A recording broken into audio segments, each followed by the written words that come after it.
Future is here, and one of those people that's leading that charge, no pun intended, is Chad Armbruster.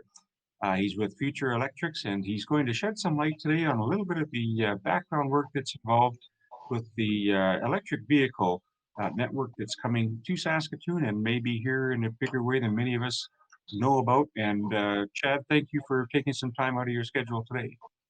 Hey, no problem, Randy. Thanks for asking me to be part of this. I love it. I love being local. We've all got to do our part to try to take care of each other in these times, and this is what it's all about. We have to make sure we can shop local, stay local, and make sure we know who our neighbors are. And you especially, right? You're in the heart. Everybody knows the area, and it's so important for us to be able to talk like this and to be able to go on a global platform and everybody be able to see what we have to do and see what we can offer as a city and as businesses and future everything. I'm so excited to be part of the city at this time, and it's growing so fast, and we're an industry. It's great. We love it here. We'll talk a bit about electric vehicles and the network that's required to support them. There's so many options out there, but maybe just bring that in a little bit of a tighter package for us in terms of what's needed if someone is considering an electric vehicle. Well, most electric vehicles that are being built now will come with some sort of charging mechanism. They're going to be pretty slow because they're going to be able to make sure that you can plug into just a standard outlet in your house. So they're going to keep it very simple. Some of the most modern vehicles, some of the most the elite vehicles, they're going to give you bigger chargers that you can wire into your houses. But on the base, you can get something, buy a car, and be able to charge it. Now, if you want to kick that up a little bit and be able to do the longer trips, you want to have a faster charge, that's when you contact companies like Future Electrics. We'll be able to come in, let you know what you need in your house, let you know what your house is capable of, and make sure that you can have the fastest charge available if required. Sometimes if you want a 30-minute charge, we can offer you that. Some people are happy with 12, 14, 16-hour charge periods, which it'll work if that's in your scenario. That'll work fine, but lots of us getting into electric vehicles want to have a little bit quicker charge at home. Lots of quotes and lots of people are looking at getting charge stations at their businesses or at the place of work. Lots of employers are bringing in electric charge units, putting them onto the exterior of the building for the employees in their business. So you're kind of seeing it, or we're personally seeing it from both sides. We're seeing a lot of commercial and a lot of residential, trying to make sure that everybody has the charge required and however much they want. So that's an interesting point that you're bringing up, and that is the commercial side of things. Is this something that we would see a trend towards for maybe even a small fleet of vehicles that would be driving within the city limits itself?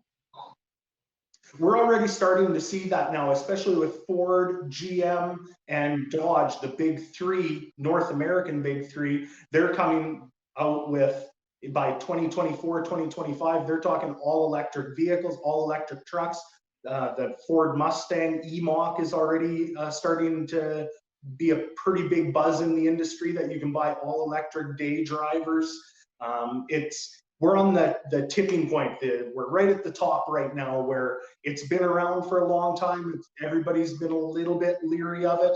Now the dealers are starting to step up their game. They're starting to, they're putting the horse in front of the cart finally, and they're going to be able to build an industry for us to be able to supply the people, the businesses, everybody with charge stations at their homes or business. Well, it raises a question. I guess I'm wondering about cold weather and hot weather. So we have air conditioning and trying to stay warm in the winter. Would there be a larger demand for electricity as these cars come out? Or I guess I'm trying to ask if we have more spots available in our center city areas or malls, because we're starting to see places where you can park your electric vehicles at hotels. It just seems like it's coming faster and faster.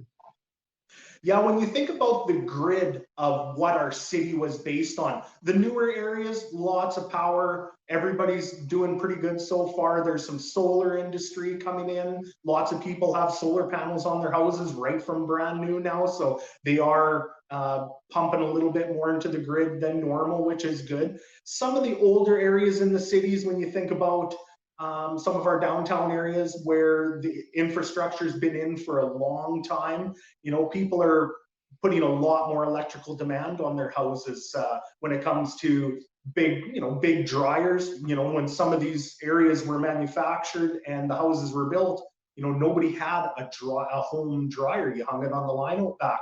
And the same thing moves into, big dryers. People are putting hot tubs at their houses. Everybody's got an electronic charger in their rooms. The kids, everybody's charging something at all times. So we're going to start seeing some taxing of some older systems once people want to put some electric car chargers in their home garages. If they're in an older area, it definitely has to be a concern, yes. I would guess that there's going to be an obvious cost to retrofit or add.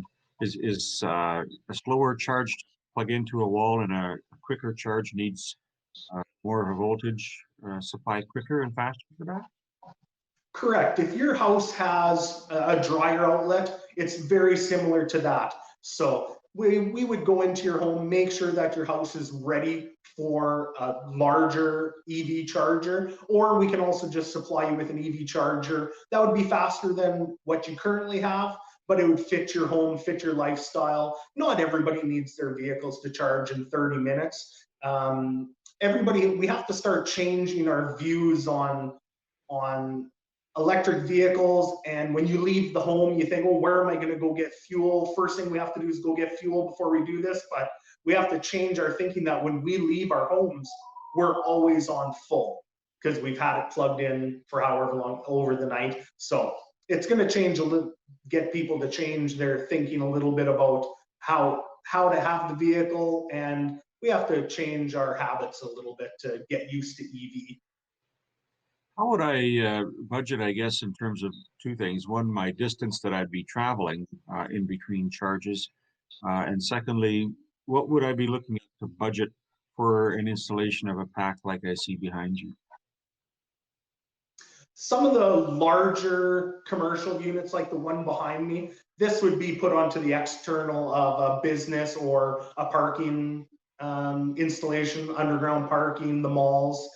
These ones you can simply pull up to, plug your vehicle in, scan it with your cell phone, and they charge you a per hour basis or a per minute basis of how long you're charging and how much charge you need in your vehicle. Most of what we do is we're driving to and from work. We're between 30 and 40 kilometers a day on average as a Canadian. When you head out east, they're going to be pounding a whole bunch more, but the range of some of the new electric vehicles is astounding, how they can get that much range out of one charge. For us to leave here in Saskatoon and head to any large center around us, there are charge stations out. There's commercial charge stations, DC charge stations that are the fast ones. So if you want to head to a larger center near us, you can stop at one of these DC charge stations, plug in, within about 15 to 20 minutes, you can usually get enough juice back into that system, get you up to about 80%, and that would get you the rest of the way to finish your traveling. So In a commercial application, I guess I'm going to go down the foxhole, if you will, of what happens in larger downtown type areas. Would there need to be a complete retrofit to allow each stall to have a place to plug into?